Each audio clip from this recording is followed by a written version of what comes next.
You're okay. This one, real fucking ugly.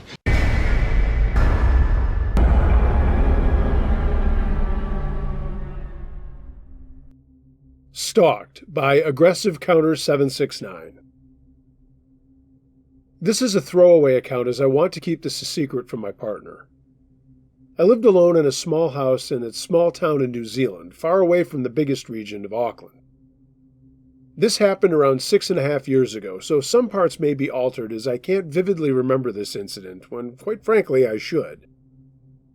This was one of the scariest incidents that had occurred in my lifetime, even up until now. It all started when one morning I decided to open my front door to go and buy groceries. I had forgotten to purchase from the local market that started around 8:30 a.m. every day, even on weekdays. Instead, I found the strangest thing waiting for me outside. Lying on the center of my doorstep was a small USB flash drive, so small that I nearly stepped on it. At first I was confused and took a second look to look around if anyone was pranking me. You know how those teens are these days, I thought. But when the outside of my house was dead silent, the questions began to flood in my head. Who put that there? Was the obvious first thought. It was just a generic USB stick, no label or anything. No one would waste their time to walk up to my house, place it on my doorstep, I thought. But that was exactly what had just happened. There was no way to know where it came from or who dropped it off, or if they purposely did it for the sole purpose for someone curious and lacked common sense to plug it in. Well, I did what anyone else would do. I took it inside and thought it'd be smart to plug it into my computer. The device was full of pictures. In fact, nothing but pictures. Dozens of them, filling every tiny space the USB drive could hold. I then opened the first picture and clicked through all of them in order. The first few were just shots from around town, general places that I recognized and passed through sometimes when I was taking my morning strolls around the park. The fourth image was taken in our town's busiest street. In the image, the street was full of people, but there was somebody in it that caught my attention immediately. Me. The image showed me in and amongst the crowd, just minding my own business buying groceries for my barbecue a day ago. Well, at first I thought, this is a small town. It's just a coincidence that I was in the picture. The fifth image had been taken on the same day. Again, it was taken in our town, and again, I was in it. The photographer was closer to me this time. A little too close, I thought. Whoever had taken these pictures of me, I hadn't noticed them at the time. Next came several more pictures of me in various locations around town. Then something more chilling. A photo of a house.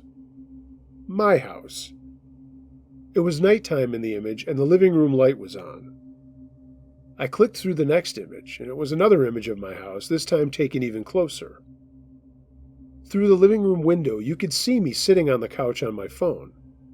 I could tell from the clothes I was wearing that had been taken the night before, right after I'd taken a shower. I had no idea somebody had been outside watching me. I kept clicking through the images on the drive. Photo after photo, it was me inside my house, taken from just outside my window.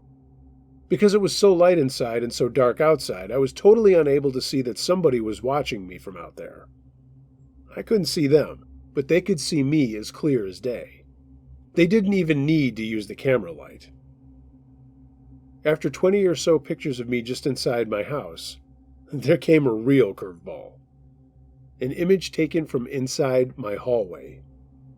The man or woman or whoever was taking these pictures of me had been inside my house the night before. There were photos of my living room, now lightless and empty, obviously after I'd gone to sleep. There were photos of my kitchen, of my dining area, my stairwell, and several taken as the unknown figure ascended my stairs towards where I was sleeping. My brain started to run wild with thoughts about who had been following me. Had I wronged somebody in the past? Had I said something wrong to the wrong guy? Was this just some weirdo who decided to target me? Were they armed when they came to pay me a visit? Whatever the case, somebody had come inside my house at night and taken pictures of all my rooms, including my bedroom. The second to last picture was of me, fast asleep in bed, totally oblivious to the person in my home. The final image was just a handwritten note framed in close-up. The message simply read, "Never hide a spare key under your doormat." I've since moved house.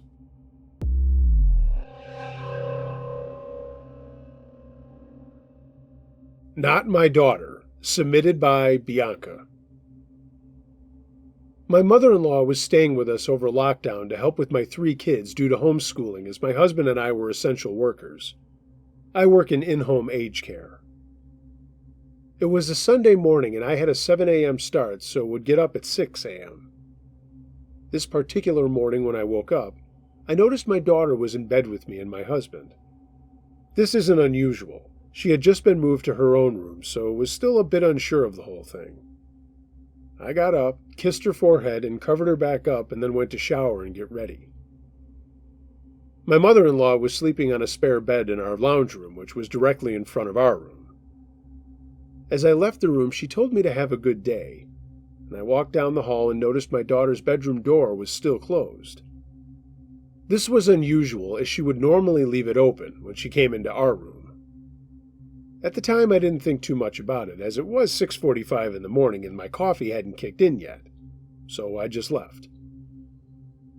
I got home just after 2 p.m. and everything was normal. I made a coffee and sat down to talk with my mother-in-law, and she said to me that she was so impressed that my daughter had stayed in her room all night. I looked at her and said, "What do you mean?" She explained that she was up reading when I left, and about 5 minutes after I closed the door, my daughter came out of her room and got into bed with her, and they watched Frozen till everyone else was up. According to her, when she said this, my face went white. I immediately called my husband, who was working, and asked him if our daughter was in bed with him when he woke up. He said, "No, she didn't come in at all." He's a very light sleeper and wakes up when she crawls in with us. I asked him 3 times with a panic in my voice, and he was adamant that she was not in our bed. I then explained to him what had happened when I woke up and was met with silence. He had no idea. I told my mother-in-law, and she said no, she definitely came out of her room, and she didn't even go into our room. That's when I remembered her door being closed when I left. I remember kissing her, feeling her warm skin and tucking her in, and her rolling onto her side when I got out of bed. But apparently it wasn't her. To this day, we don't know who or what it was.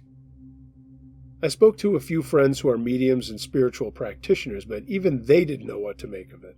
Nothing like that has ever happened again, but we do have some odd things happen from time to time. Just for some added information, I have 3 kids. I have 2 boys, who would have been 10 and 12 at the time, and my daughter was 3, so it couldn't have been my other children. I'm open to suggestions about what this could have been, but there was definitely something in bed with us that looked like my daughter.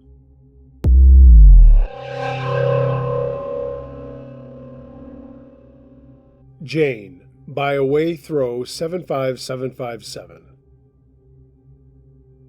When I was about 11, I had a steady babysitter named Jane. My brother and sister were 17 and 18, so they were either too cool to babysit me or busy with school around this time. Jane was their age, but I don't think her family had a lot of money, so she would babysit me almost every weekend instead of doing normal teenager stuff.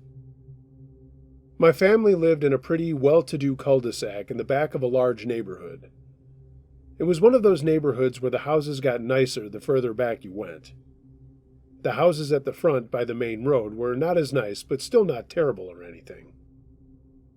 That's where Jane lived. Since I was 11 and prepubescent, I was a huge pain in the ass. But not to Jane. I looked at her as a best friend. We did so many fun things together, and I could truly tell that Jane loved me.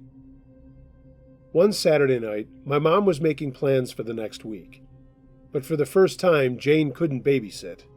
She had her first prom. She was very excited because the boy she had a crush on for years asked her. I knew because she had been telling me about him since she started high school. My mother and I were both very excited for her, and I saw my mom hand her way more money than usual. Jane's eyes teared up, and she gave us both a hug and left. Since this was the mid-90s, everyone got babysitters from word of mouth. My mom heard from another mother that a girl that used to babysit for her kids had just moved back to her parents' house after grad school. She lived down the street from Jane.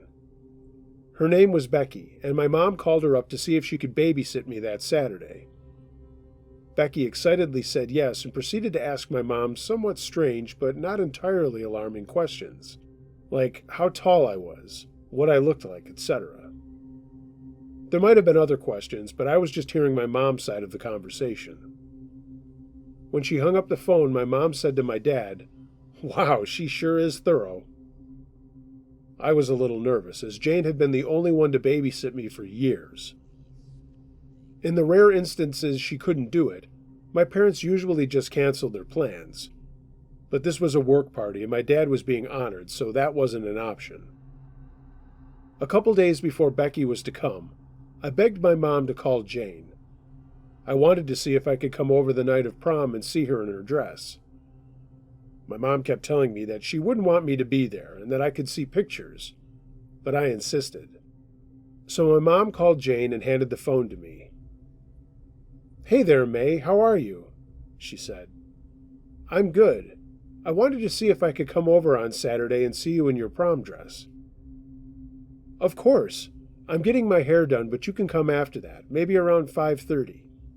Tell your mom to call first and make sure that I'm home." I said, "It won't be my mom, it'll be Becky." Dead silence. "Wait, what?" she asked. "Since you couldn't watch me, my mom found a girl named Becky to do it." There was a long pause. "Okay, sweetie, that's fine." She hurriedly got me off the phone, and I went to school the next day and came home to my mom hanging up the phone, shaking her head. "Poor Jane," she said. "Her date doesn't want to take her anymore. They had a fight. She wanted to know if she could still watch you this Saturday. I feel bad canceling on Becky, but it's completely up to you." Of course, I chose Jane. And as usual, we had tons of fun. I didn't bring up the prom because I didn't want to make her sad. But then she asked me if I wanted to play dress-up. We did each other's hair and put on my mom's dresses and took pictures with my mom's Polaroid. It was the best night of an 11-year-old's life. Jane went to community college, and by the time she went to a 4-year school, I no longer needed a babysitter. We kept in touch a little after that, but before long we both got busy and we lost touch. This is where the story ended, until this past weekend. I ran into Jane at a bar. She was not sober. In fact, she was very drunk. She didn't seem to be doing well. She was very thin, and it looked like she had track marks on her arms. This made me extremely sad because she was one of the people I loved most in the world, at least at one time. I sat next to her at the bar and asked how she was doing. Her face lit up and she gave me a big hug. "I always knew you would do well for yourself. And look at you. You're all grown up and beautiful," she said. "You look great too, Jane," I said. "No, I don't. But it's okay." We started talking and she was drinking even more. I got the feeling she was in blackout territory. She was with a group of people that seemed to be her friends, so I wasn't entirely worried for her. But I still didn't want to leave her for some reason. She seemed really happy to see me. We started reminiscing, and once it was my turn to bring up a story again, I said, "Remember when that dirtbag stood you up for prom, so we staged our own prom with pictures and everything? That was great." She looked at me through foggy eyes and smiled a small smile. "He didn't stand me up," she said. "Your replacement babysitter was a sick fuck. When I was little, she beat me, sexually abused me, threatened me, and locked me in closets. Then she would invite her boyfriend over to do the same things to me. She told me if I ever told anyone, she would kill my family and I would have to live in an orphanage. She took pictures of me, too. I had repressed it until you said her name that day. And now it's all back. All of it. I should have told someone, but it's too late now. I just didn't want people to know what happened to me.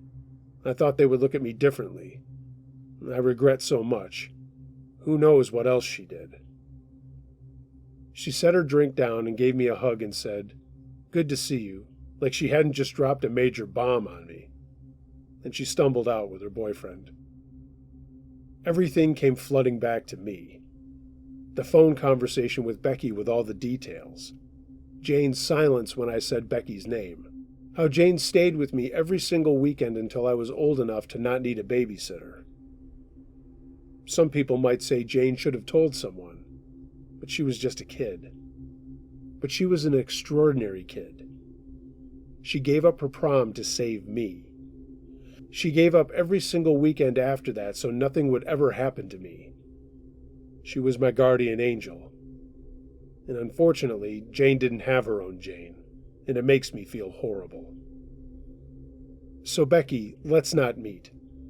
If we do, I just might rip your throat out for changing the life of the most extraordinary person I've ever known. Remember to appreciate the people in your life. They are there for you because they love you.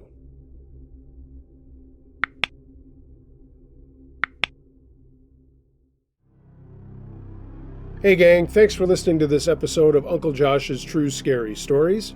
If you have a true scary story of any nature that you'd like to hear narrated on my podcast or channel, email it to unclejoshtruescarystories@gmail.com. I read them all. I know it's 2 for Tuesday, and I threw an extra one in there, but I felt like dipping back into the classics with Jane. I've always loved that story, and I'm happy to share it here with you if you've never heard it before. If you haven't already, please like, share, and subscribe to this channel. Make sure you hit the notification button for every time that I upload. Follow me on social media. All the links to that are in the description below. And if you'd like to support the channel even further, visit my storefront on tpublic.com for cool merchandise. A link to that is in the description below as well. And my Patreon link is also in the description. Feel free to give anything that you can to keep this channel rolling. Everyone, be excellent to each other. And until next time, be wary of things that go bump in the night. It could be anything. A ghost, a monster, or the guy next door.